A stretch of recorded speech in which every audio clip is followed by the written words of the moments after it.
NIUS ने on demand exam फरवरी से मार्च में जो होने वाले हैं उसका एडमिशन शुरू कर दिया है। सुबह ही मैंने आप लोग को नोटिफिकेशन भी शेयर किया था।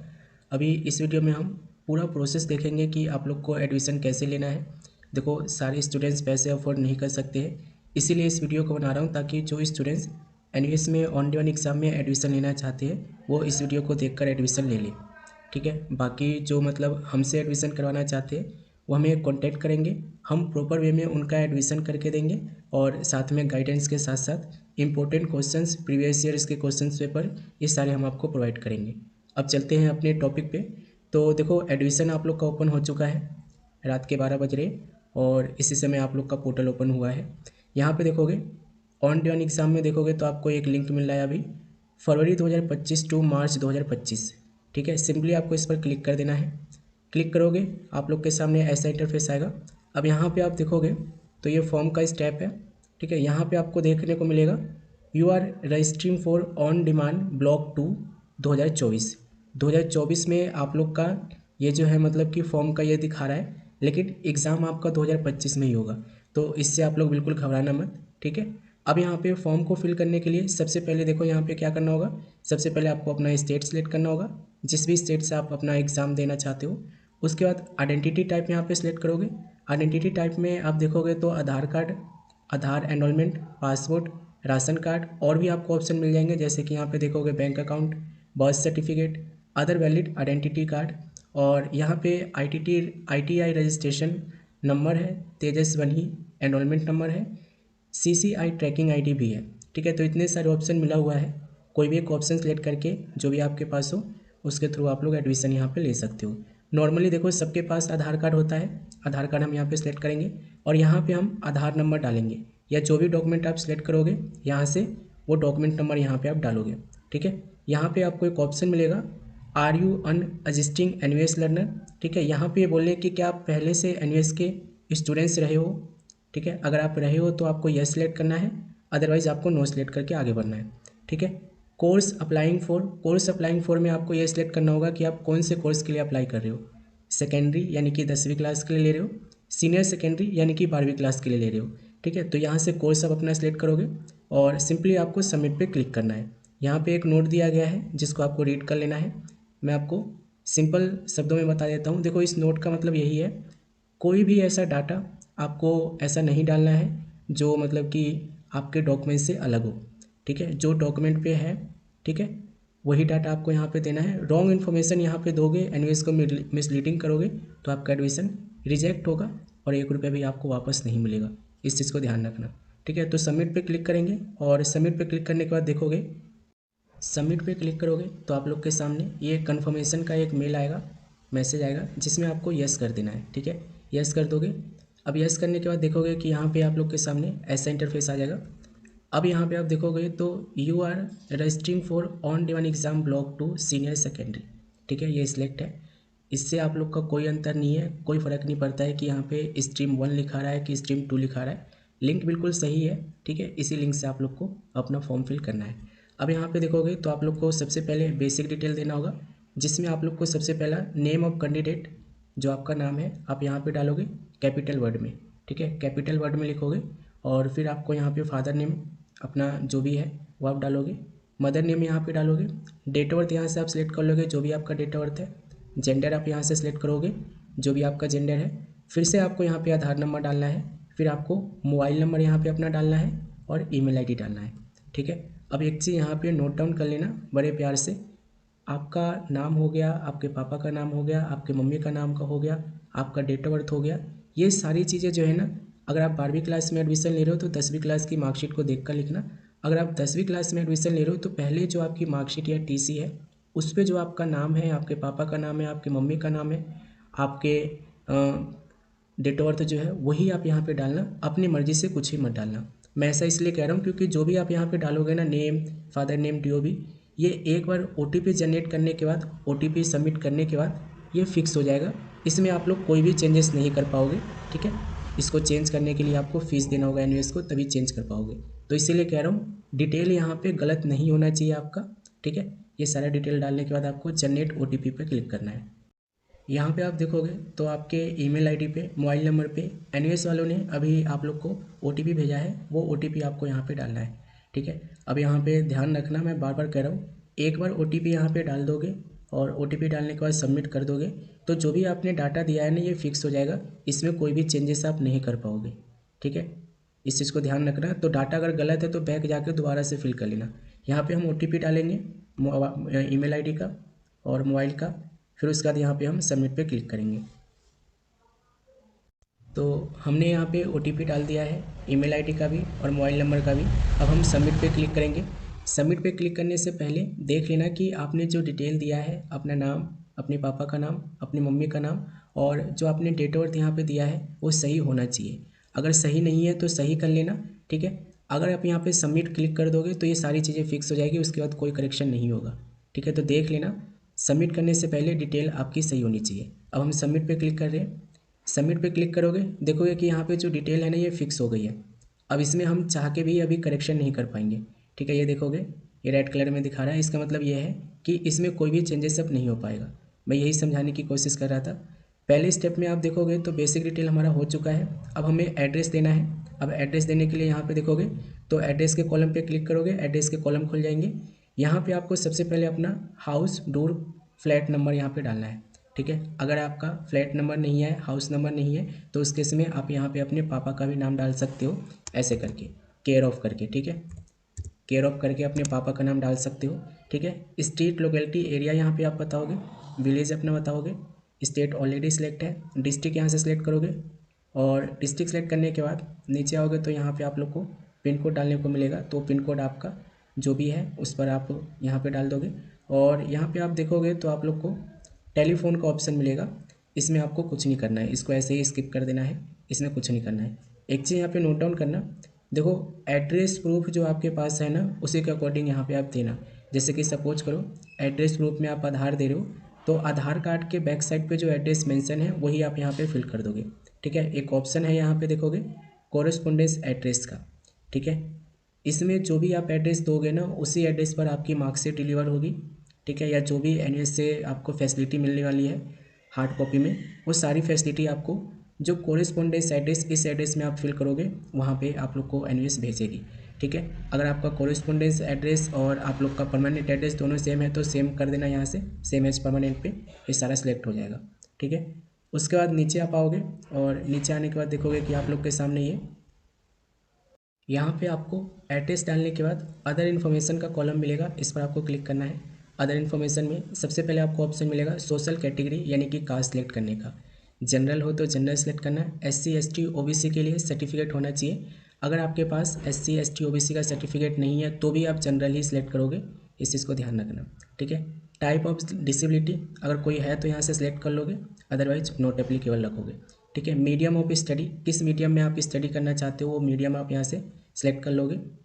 और यहाँ पे आप देखोगे कि यहाँ पे इन्होंने बता दिया है कि स्टडी मटेरियल भी इसी मीडियम में आपको दिया जाएगा जो मीडियम आपने सेलेक्ट किया है। ठीक है, एक्स सर्विसमैन में आपको नो रखना है, ऑर्फन में आपको नॉट एप्लीकेबल ही रखना है। योर प्रीवियस क्वालिफिकेशन में आपको यहाँ पे सिलेक्ट करना होगा 10th या फिर 12th। ठीक है, 10th या फिर 12th आपको सिलेक्ट करना। 11th भी एक ऑप्शन आपको यहाँ पे दे रहा है ये। ठीक है, तो जो स्टूडेंट्स 12th सेलेक्ट कर रहे हैं यहाँ पे ध्यान रखोगे 12th आप सिलेक्ट कर लेना। और योर प्रीवियस क्वालिफिकेशन स्टेटस आपको यहाँ पे बताना है कि जो 12th में आपने यहाँ पे सिलेक्ट किया है उसमें आपका रिजल्ट क्या था, कंपार्टमेंट में था कि आप पास थे। ठीक है, अगर आप पास हो तो यहाँ से पास सेलेक्ट करोगे। ठीक है, पास सेलेक्ट होते ही आप लोग को ये बोल देगा कि यहाँ पे status pass fail of at least study class is to be mentioned. ठीक है, यहाँ पे ओके पे क्लिक कर देना। यहाँ पे आप पास सेलेक्ट कर रहे हो ना तो यहाँ पे ध्यान रखना कि आप ऑलरेडी किसी बोर्ड से अपनी 12वीं क्लास या 10वीं क्लास कंप्लीट कर चुके हो। और अगर ऐसा है तो यहाँ पे आप लोग को एक ऑप्शन मिलेगा पार्ट एडमिशन और डुअल एनरोलमेंट का। इसमें नो है लेकिन आपको यहाँ पे यस करना होगा। किस केस में, अगर आप यहाँ पे प्रीवियस क्वालिफिकेशन स्टेटस में पास सिलेक्ट करते हो। ठीक है, पार्ट एडमिशन का मतलब ये होता है जब मैं यस सेलेक्ट करूँगा ना तो यहाँ पे एक ऑप्शन आ जाएगा कि भाई पार्ट एडमिशन में मैक्सिमम आप 4 सब्जेक्ट के लिए अप्लाई कर सकते हो, मिनिमम 1 सब्जेक्ट के लिए अप्लाई कर सकते हो। ठीक है, अब कुछ स्टूडेंट्स चालाकी क्या करते हैं यहाँ पे समझना, वो ऑलरेडी 12th पास होते हैं, 5 सब्जेक्ट लेने के लिए प्रीवियस क्वालिफिकेशन में क्या करते हैं कि वो फेल दिखा देते हैं, ठीक है, और पार्ट एडमिशन में वो क्या कर देते हैं, नो का नो सेलेक्ट करने देते हैं। तो ऐसे में आप लोग का एडमिशन कंफर्म नहीं होगा। जितना भी आप पेमेंट करोगे वो सारा एनवेस अपने जेब में रख लेगा, 1 रुपये भी आपका वापस नहीं देगा और ना ही आपका वो एग्ज़ाम लेगा। ये मिसलीडिंग के कैटेगरी में आ जाता है, इस चीज़ को ध्यान रखना। तो सही डिटेल आपको देनी है, ठीक है। मैक्सिमम 4 सब्जेक्ट तक अप्लाई कर सकते हो। अगर आप ऑलरेडी किसी बोर्ड से अपनी 10वीं कर रखे हो, दोबारा से 10वीं करना आए हो, तो सेम 12वीं की क्लास में भी यही है, ठीक है। अब यहाँ पे देखोगे तो 10th क्लास का जो बोर्ड डिटेल है आपको यहाँ पे सिलेक्ट करना होगा। तो ईयर ऑफ पासिंग, किस ईयर में आपने 12th किए हो, 10th किए हो, वो आप सेलेक्ट करोगे। रोल नंबर क्या था वो आप यहाँ पे डालोगे। किस बोर्ड से आपने करे हो वो बोर्ड आप यहाँ पे सिलेक्ट करोगे और डिक्लेरेशन पे क्लिक करके आपको यहाँ पे डिक्लेरेशन दे देना है। डिक्लेरेशन पे क्लिक करके डिक्लेरेशन दे दोगे और उसके बाद आप लोग के सामने ऐसा इंटरफेस आएगा। इसमें आप देखोगे तो पहला ऑप्शन जो है, यानी कि पहला जो स्टेप है वो कंप्लीट हो चुका है। दूसरा स्टेप हमारे पास आया है ऑप्शनल डिटेल का। अब ऑप्शनल डिटेल में क्या क्या है और कैसे फिल करना है ये देख लो। यहाँ पे देखोगे तो सबसे पहले आपको डिसएडवांटेजेस ग्रुप का ऑप्शन मिलेगा। इसमें आप देख लेना, अगर आपके मतलब का कुछ है तो यहाँ से सिलेक्ट कर लेना, अदरवाइज आपको यहाँ पे नॉट एप्लीकेबल ही रखना है, ठीक है। मदर टंगी में आप बताओगे कि मम्मी की भाषा क्या है आपकी, हिंदी है, उर्दू है, ठीक है। नेशनलिटी में देखोगे तो यहाँ पे ऑलरेडी इंडियन सेलेक्ट है, ठीक है। रिलीजन आप यहाँ पे बताओगे, हिंदू हो, मुस्लिम हो, सिख हो, ईसाई हो, बुद्धिस्ट हो, क्या हो, वो आप यहाँ से सिलेक्ट करोगे। और उसके बाद यहाँ पे आप लोग को ये फादर क्वालिफिकेशन बताना है, ठीक है। ये सब कंपलसरी नहीं है, ऑप्शनल है, ठीक है। मदर क्वालिफिकेशन बताना है। फिर पैलेस ऑफ रेजिडेंस आपको यहाँ पे बताना है कि आप गांव से हो कि शहर से हो, ठीक है। तो रूरल हो यानी गांव से हो तो गांव का सेलेक्ट कर लेना। योर ग्राफिकल एरिया में आप देखोगे तो यहाँ पे आपको बहुत सारे ऑप्शन मिल जाएंगे, ठीक है। अगर इनमें से कुछ समझ में आ रहा है तो सिलेक्ट कर लेना, अदरवाइज इसको स्किप कर देना, ठीक है। एम्प्लॉयमेंट आप यहाँ पे बताओगे, आप सेल्फ एम्प्लॉयड हो, प्रोफेशनल हो या अनएम्प्लॉयड हो, ठीक है। बेरोजगार वाले अनएम्प्लॉयड सेलेक्ट करेंगे।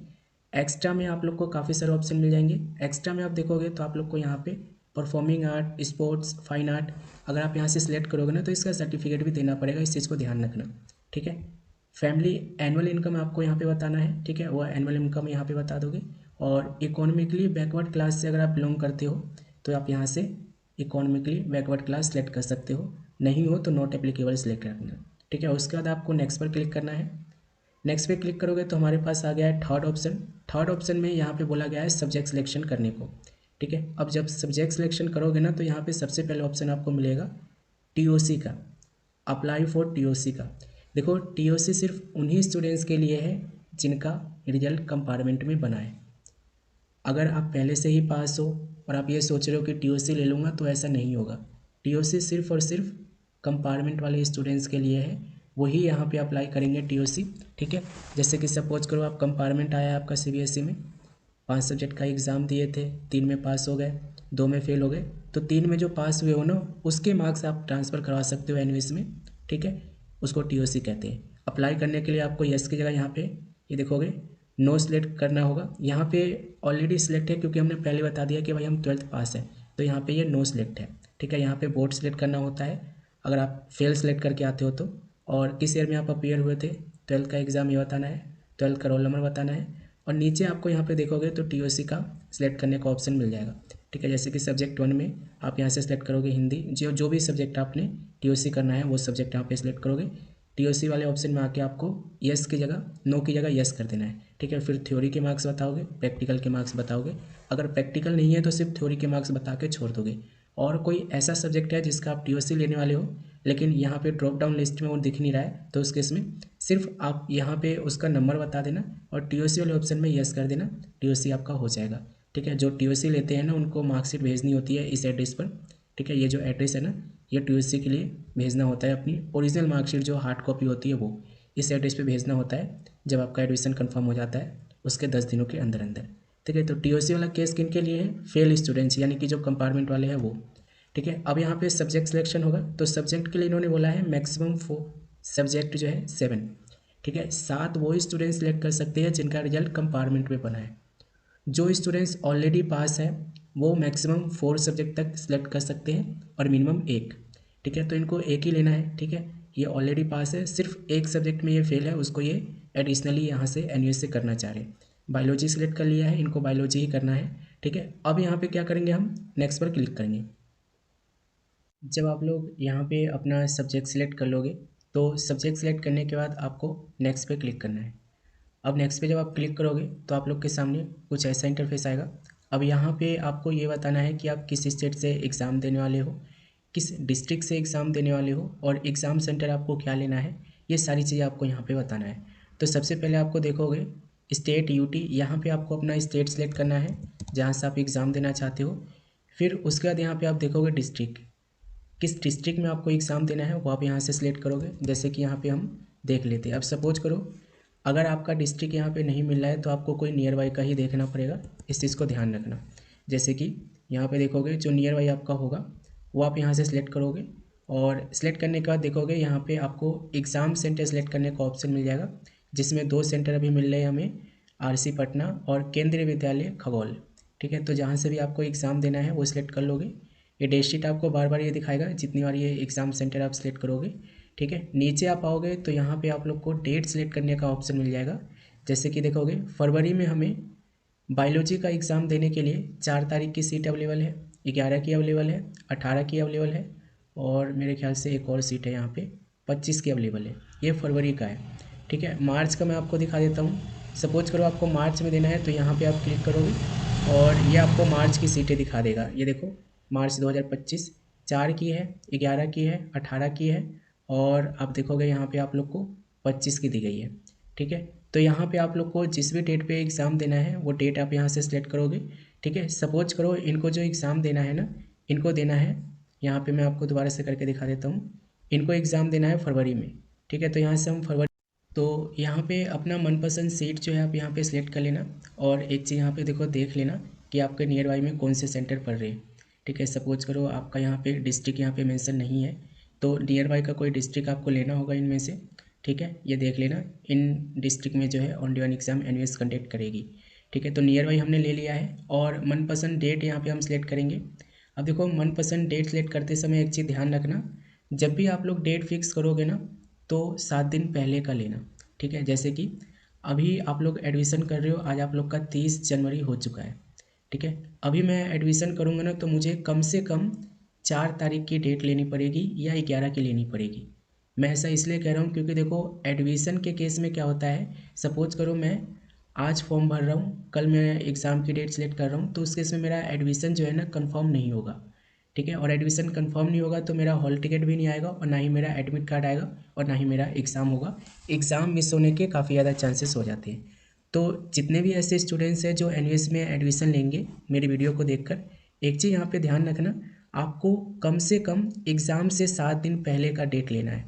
ठीक है, यानी कि 11 तारीख को अगर मैं आज फॉर्म फिल कर रहा हूँ तो मैं 11 तारीख की डेट लूँगा ताकि मेरा एडमिशन फॉर्म जो है वेरीफाई होके अप्रूवल मिल जाए, आईडी कार्ड आ जाए और हॉल टिकट आ जाए टाइम से, ताकि मैं एग्ज़ाम दे सकूँ। ठीक है, आज भर रहा हूँ फॉर्म और कल की डेट ले लूँगा तो उस केस में मुझे दिक्कत हो जाएगी, मेरी फ़ीस भी बर्बाद जाएगी और मेरा एग्ज़ाम भी नहीं होगा। तो इस चीज़ को ध्यान रखना। जैसे 11 तारीख हमने सेलेक्ट किया है, अब यहाँ से हम सब्जेक्ट सेलेक्ट करेंगे। तो यहाँ पे हमने बायोलॉजी का एग्ज़ाम देना है, सबमिट पे क्लिक करेंगे। अब सबमिट पे क्लिक करोगे तो ये डेट हमारा फिक्स हो गया है, ये देखोगे यहाँ पे डेट फिक्स हो गया है। अगर आपको चेंज करना है तो अभी आप चेंज कर सकते हो डिलीट करके। ठीक है, सही है तो उस केस में आप नेक्स्ट पर क्लिक करोगे।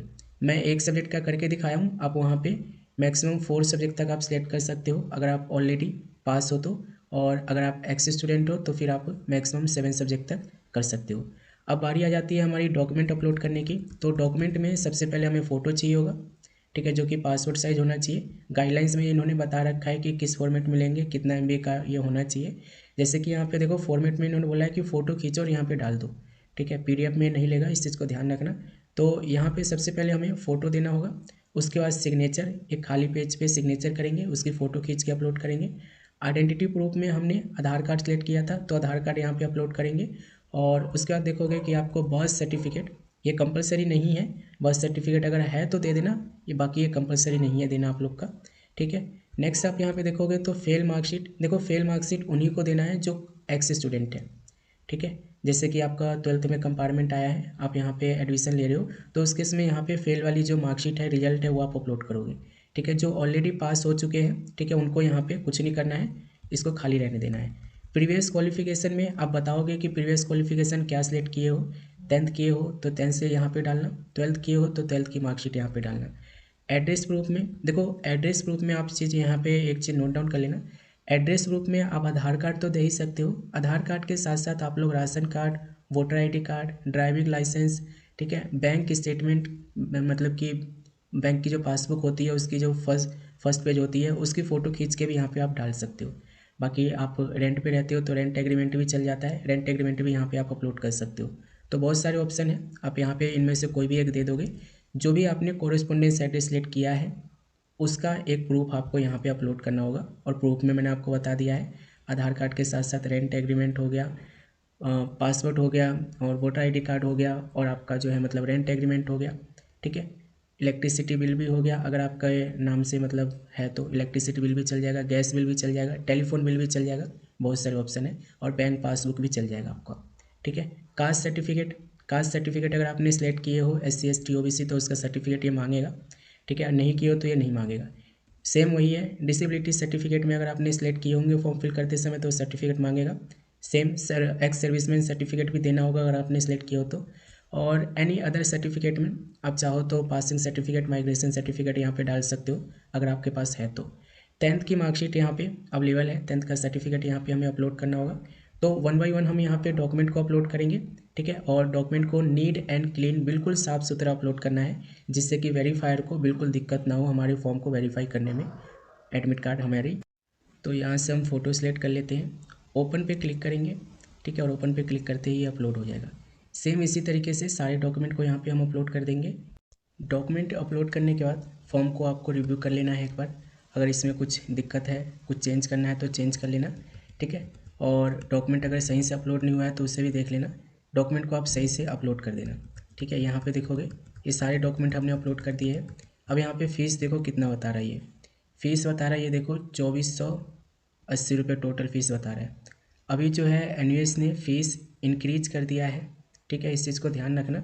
बायोलॉजी सब्जेक्ट का हमने एडमिशन किया है, ये देखो एक सब्जेक्ट है यहाँ पे, और फीस जो टोटल ये बता रहा है, ठीक है, 1 टाइम फीस है ये, इसमें आप लोग का एडमिशन फ़ीस और एग्ज़ाम फ़ीस दोनों इंक्लूड है, ठीक है। खुद से आप करोगे तो आप लोग का ये 2480 रुपये में एडमिशन होगा, ठीक है। और आप लोग को पता ही है मैं हर साल आप लोग के लिए वीडियो ये बनाता ही हूँ ताकि आप लोग खुद से एडमिशन ले सको। अब आपको पेमेंट करने से पहले फॉर्म को अच्छे से चेक कर लेना है, कुछ दिक्कत है तो चेंज कर लेना, ठीक है। बाकी आप ध्यान रखना, अगर आप फाइनल पेमेंट कर दोगे तो उसके बाद आपको करेक्शन करवाने के लिए भी पैसे अलग से देने पड़ेंगे, जैसे कि एड्रेस वगैरह हो गया, ठीक है, इन सब के लिए आपको पैसे देने पड़ेंगे जब आप लोग फाइनल पेमेंट कर दोगे, ठीक है। पेमेंट करने के लिए आपको कोई पेमेंट गेटवे में से एक लिंक सेलेक्ट करना है, और लिंक सेलेक्ट करके आपको पे नाउ पे क्लिक करना है। पे नाउ पे क्लिक करके कोई एक मेथड सेलेक्ट करोगे पेमेंट करने का, और पेमेंट कर दोगे।